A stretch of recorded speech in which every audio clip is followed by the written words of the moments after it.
Hello. So today, the video is going to be a little short. The issue is that I'm waiting on some books that I'm going to make a longer video for. Not a huge video, but the average length.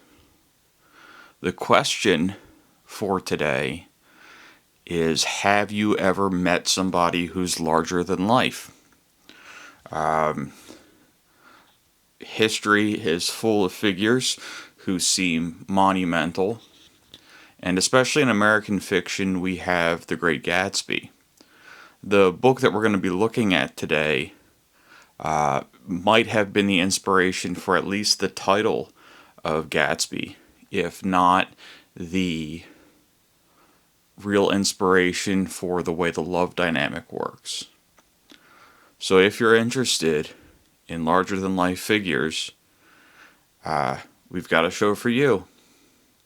So, everyone, I'm Mark, and this is Several Books.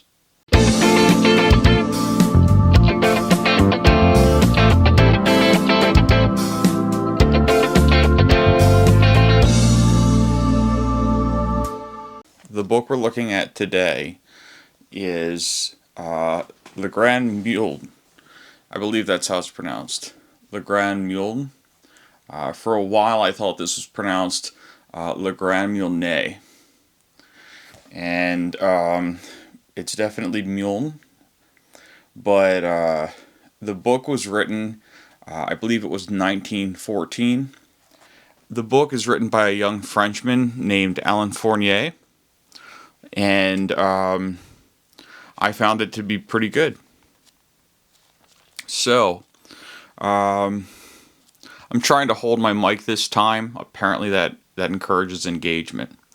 So I'm not used to being able to flip through the book. But basically, it's a pretty short novel. My copy is about 215 pages. It's a first-person narrative, and it's narrated by a young man who is 15 years old at the start of the book. His father is like a master of a provincial school, and his mother works there as well.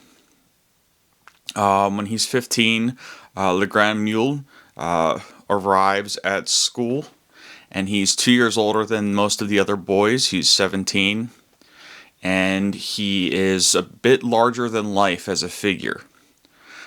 He's taller, but also one of the first things we have him doing is kind of running off. And what eventually happens is that he runs off and kind of crashes a party. And he finds a house that it's described as at least looking as if it's deserted, and he sleeps in the house while he's run away from school. And he ends up discovering that there's a party going on in the house, one of these old-timey kind of big parties in 1890. And, several-day affair. And he crashes the party, and he meets a young man and a young woman. And the young man, his fiancée, is not showing up at the party. So the young man is despondent. And the young woman is not terribly interested in him, but he is fascinated by her, and pretty much the only thing he says to her is that he thinks she's beautiful. What ends up happening is he leaves and returns to school. The young man he met comes back to the school. Comes to the school later with a troupe of like mimes, and they're called bohemians in the French text, but they're basically like performers. And he's kind of hidden in that, this other young man. And Meaulnes decides to help this guy with his missing fiancée kind of at that moment. There's some traveling, trips to Paris and so on. And what ends up happening is eventually, after traveling so much and so on, the narrator of the book encounters the young woman that Meaulnes had talked to. And she says that she's interested in him.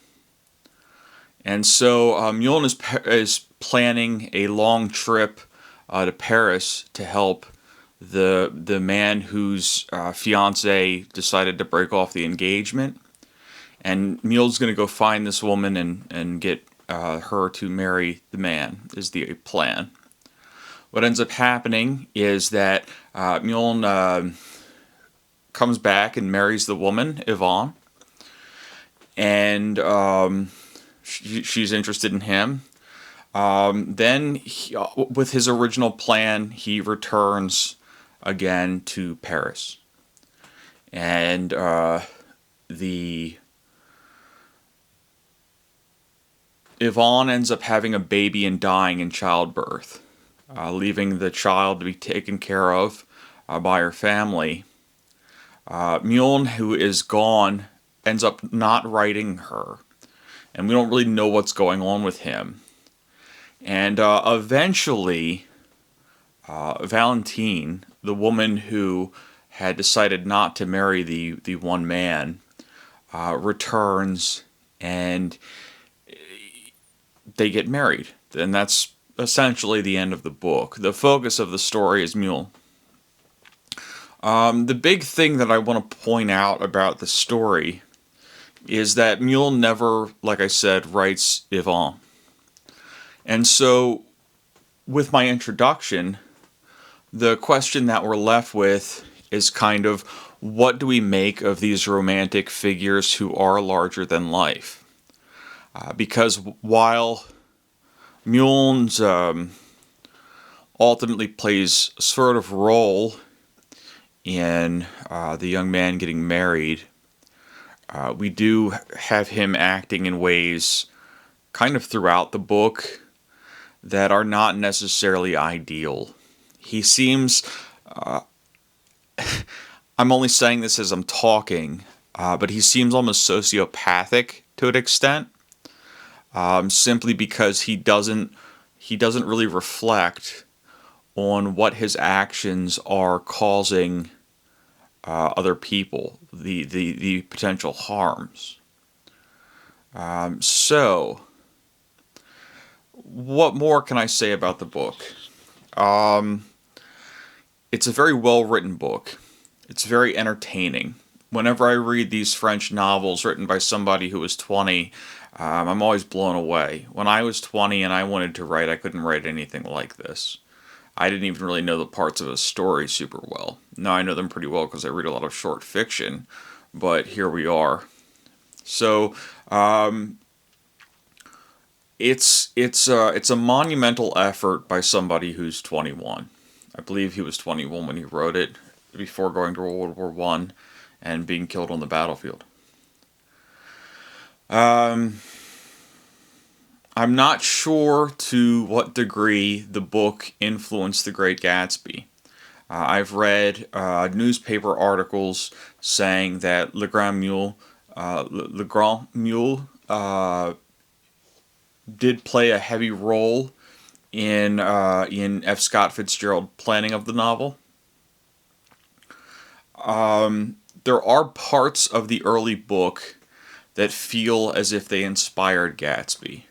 There's something about the way that the initial encounter is with the woman not being interested in Meaulnes, and then later deciding she is, that reminded me of Gatsby and Daisy. Off-screen, so to speak, in Gatsby, before the book starts, we know that Daisy and Gatsby had kind of a thing, and she wasn't gonna fall for him there. And then she goes back later, and they come together. This sense of the relationship holds true in Le Grand Meaulnes. And other than that, we're left with How am I going to rate the book? I'd rate the book probably a 4 out of 5. Let's say this is an S tier book in the sense that it's a piece of classic French. Le Monde, they have a list of the top 100 books of the century that is a little more conclusive and includes nonfiction than some of the other big top 100 of the century lists that came out, before 2000. And I believe Le Grand Meaulnes is like number 9 or 10 on that list. So to say that it's an S tier book, it is a single one-off book for me, and most of my channel is working with these larger groups. But I think that basically what we've got is a solid S tier novel. It's not overtly symbolic. It does remind me personally, as well as with F. Scott Fitzgerald, but of Saul Bellow and Philip Roth. When we have characters like the Swede in American Pastoral, that's sort of like this larger-than-life romantic type character. When we think of Augie March, The Adventures of Augie March, it's a title character. He's the character in the title, The Adventures of So-and-so. It's very similar to Le Grand Meaulnes, the tall and large mule. So we get a lot of talking up of this figure despite his flaws. And I don't think that's done ignorantly, and I don't think it's obviously done because Fournier didn't see the flaws. He included them in his composition. It's more just that what we're seeing is a more... we're seeing more of a romantic, reminiscent style of image of him. So, I'm glad I read the book. I'm not going to recommend it to everybody. It's definitely a classic. If you're interested in classics like The Great Gatsby, I think it can only help you to read the book to understand the mindset of F. Scott Fitzgerald when he was writing it. Likewise, the same can be said of Saul Bellow, for instance. All things considered, though, I think that this book is going to be much more important to the French than it is to Anglophone people. The U.S., we don't have exactly the same situation as the history in the novel. We don't have a Paris. Paris does play into the novel, the way it's seen and perceived. It's not heavily meditated over, but it's not also just brushed aside. And so it's a great book. All right. So one more time, that's an S tier novel, Le Grand Meaulnes, and yeah. All right. Thanks, guys. We've got another video coming out soon. I've got a book or two I want to read for it still. But I do have something I'm working on, and that is why I left off a video last week. Thanks, everyone, and you have a great day.